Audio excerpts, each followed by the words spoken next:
Namastê, tudo bem com você? Eu sempre muito feliz de estar na sua companhia. É uma honra você me deixar entrar na sua casa. Gratidão. Se inscreve no canal. O canal está crescendo porque você está me ajudando a crescer. Deixe seu like, deixe seu comentário. É importante para a gente ter engajamento. Como é que era Jesus fisicamente? Será que a gente consegue traçar a sua feição? Será que a gente consegue entender como é que era a sexualidade dele naqueles tempos? Vem comigo. O Novo Testamento não traz nenhuma descrição física de Jesus. A impressão que a gente tem é que não havia nenhum interesse em tratar da sua natureza. Nas primeiras representações, ele aparece como um homem jovem, magro e sem barba. A imagem mais antiga está na catacumba de Santa Priscila, em Roma, datada do século II. Gente, século II, hein? E ele é retratado na ressurreição de Lázaro. Uma outra representação bem significativa é uma pintura do século III, encontrada numa igreja síria, onde mostra ele curando um paralítico. Foi só no século IV que Jesus começou a ser representado de barba, algo mais alinhado com os costumes judeus. Alguns escritos antigos o descrevem como um homem feio. Justino, o mártir, escreveu que ele se tornou muito afeiado pelo sofrimento e pelas humilhações que ele viveu. Irineu o descreveu como franzino e sem graça, e Tertuliano chegou a dizer que os soldados romanos não teriam cuspido em seu rosto se ele não fosse tão feio. Mais tarde, os teólogos ocidentais, como Santo Agostinho e São Jerônimo, passaram a descrever um Jesus mais bonito. Mas especula-se que ele teria mais ou menos por volta de 1,80 m, uma pessoa até relativamente alta para a média da época, e ele tinha sim uma presença marcante. Estima-se que ele pesava cerca de 80 quilos, seu nariz era reto, o cabelo um pouco avermelhado, os olhos escuros, a sobrancelha negra e bem marcada, e as feições foram herdadas pela sua mãe. Sua pele, claro, bronzeada pelo sol. Outros diziam que seus cabelos tinham a tonalidade puxando para um ouro velho e eram usados compridos até o ombro, acompanhados por uma barba fina, mas bem cuidada. A forma da sua fronte seria larga, bem desenvolvida, e os lábios sempre sorridentes. Sua força física era atribuída por causa do seu trabalho como carpinteiro, o que a gente chama de tecton, que foi realizado junto ao pai dele, ao José. E essa atividade exigia costas retas, músculos fortes, embora carregasse como característica o ombro direito literalmente um pouquinho mais baixo que o esquerdo, como consequência do esforço constante para transportar os materiais pesados. E ser um tecton não era uma tarefa fácil, não. O ofício demandava uma grande força física, uma habilidade manual e uma inteligência para executar peças precisas conforme o pedido dos clientes. Mas como é que era a vida sexual de Jesus? A Bíblia defende que Jesus Cristo está acima dessas coisas e não há evidência de um casamento dentro dos 4 evangelhos. A história na Bíblia diz que ele era solteiro, mas que tinha o casamento em alta consideração. Os textos apócrifos dizem abertamente sobre a sua relação com Madalena, que eles eram um casal, que se beijavam na boca, e Pedro tinha muitos ciúmes disso.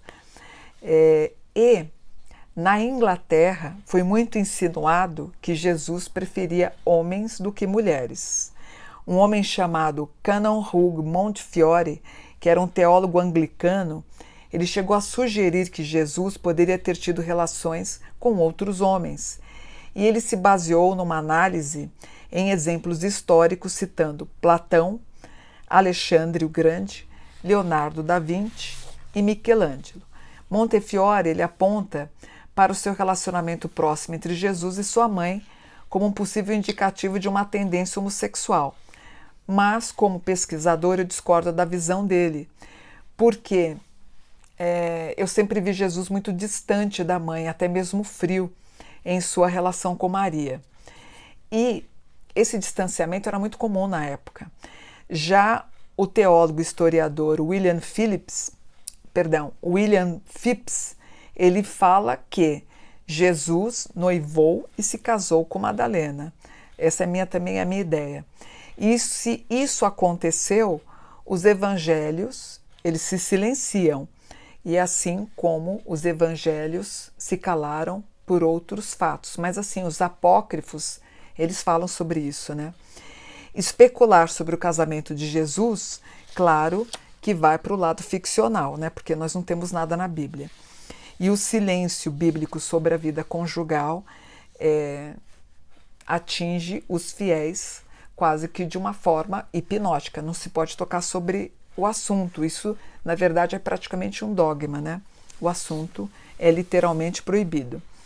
No entanto, em uma sociedade onde o casamento era obrigatório, a ideia de um homem adulto ser solteiro, gente, naqueles tempos era impossível.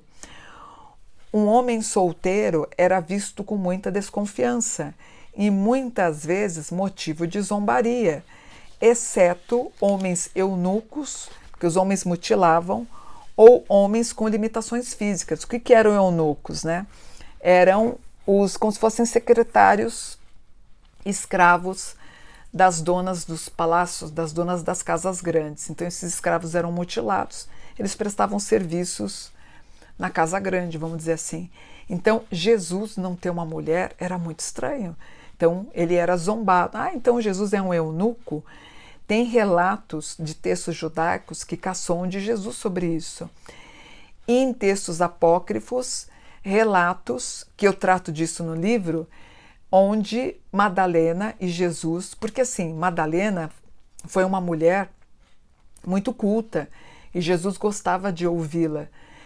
E ele beijava Madalena, inclusive na boca, e Pedro tinha ciúmes dela por causa disso. Maria gostava de Madalena, tanto que na crucificação existem as mulheres aos pés de Jesus, entre elas Madalena. Para quem que ele aparece depois do ressuscito de recobrar os sentidos? Ele aparece para ela, né? E ela fala Rabone ou Raboni, que é o mestre, né? E ele fala, dê as boas novas para os nossos companheiros, né? Em textos apócrifos diz que ele não pede para falar com os apóstolos, mas sim para o irmão Tiago, tá? Então a ideia de um Jesus solteiro, assexuado e desinteressado foi promovido só no século IV pela Igreja Católica e pela teologia cristã, principalmente com base nos relatos de Paulo, que ignorava a realidade das relações sexuais, tanto dentro quanto fora do casamento, porque ele considerava as mulheres seres inferiores. Em Coríntios 1, Paulo deixa muito claro o seu celibato. Inclusive, desconfia-se, né, as pessoas que pesquisam esses assuntos como nós pesquisamos, que Paulo sim era homossexual, porque o que nós vemos hoje da igreja não é Cristo, não é uma igreja cristã. Né? O que a gente vê hoje não é o cristianismo, o que a gente vê hoje é paulinismo. Quando você vê toda a pompa do funeral do Papa, você acha que aquilo é uma coisa de Jesus? Não é. São ritos que foram propagados através de Paulo, não de Jesus. Jesus não teria feito nada daquilo. Então, em 1 Coríntios, o Paulo deixa claro o seu celibato, que poderia ter sido motivado também por razões religiosas, ou por ser viúvo, ou divorciado, ou por outro motivo.